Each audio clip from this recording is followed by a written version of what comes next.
నట సామ్రాట్ అక్కినేని నాగేశ్వరరావు నటించి దాసరి దర్శకత్వంలో నిర్మించిన చిత్రం బుచ్చిబాబు. ఇందులో హీరోయిన్ తండ్రి వేషం ఉంది.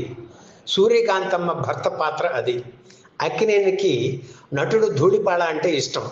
అందుకే ఆ పాత్ర ఆయనతో వేయించాలని ధూళిపాళను మద్రాసు నుంచి హైదరాబాదుకు పిలిపించారు అక్కినేని.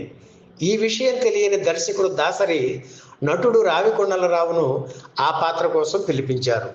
ఇద్దరు ఒకే రోజు హైదరాబాద్ రావడంతో సూర్యకాంతమ్మకు ఇద్దరు భర్తలా అని యూనిట్ సభ్యులు ఆశ్చర్యపోయారు. కమ్యూనికేషన్ గ్యాప్ వచ్చిందనుకొని అక్కినేని దాసరితో మాట్లాడారు. సూర్యకాంతమ్మ గారికి భయపడే భర్త వేషం అది.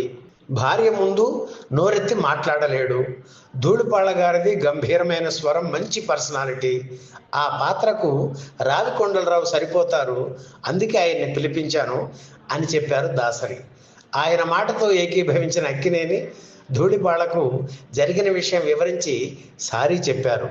దాసరి గారు చెప్పింది నిజమే, ఆ పాత్రకు నేను సరిపోను, ఏ ఇబ్బంది లేదు, నేను వెళ్ళిపోతాను అన్నారు ధూళిపాళ పెద్ద మనస్సుతో.